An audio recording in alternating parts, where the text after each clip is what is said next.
সে সময়ের মূল্য বোঝে এবং প্রতিটি কাজ যথাসময়ে করে। তাহলে সে সময়ের মূল্য বোঝে, এটুকু আগে করতে হবে। সে সময়ের মূল্য বোঝে, তাহলে সে সময়ের মূল্য বোঝে। কে সময়ের মূল্য বোঝে? সে।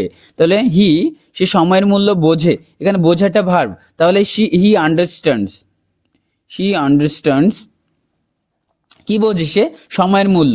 সময়ের মূল্য ইংলিশ কি? The value of time. তাহলে he understands the value of time, right? আর কি? এবং প্রতিটি কাজ যথাসময়ে করে। কি করে? প্রতিটি কাজ যথাসময়ে করে। তাহলে প্রতিটি কাজ যথাসময়ে করে, এখানে করে ইংলিশ কি? ডাজ। তাহলে লিখবো অ্যান্ড, এবং রয়েছে, তাহলে অ্যান্ড ডাজ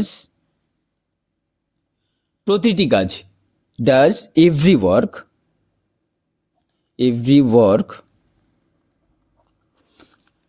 সময় মতো, তাই তো? যথাসময় করে। তাহলে যথাসময় ইংলিশ হচ্ছে ইন প্রপার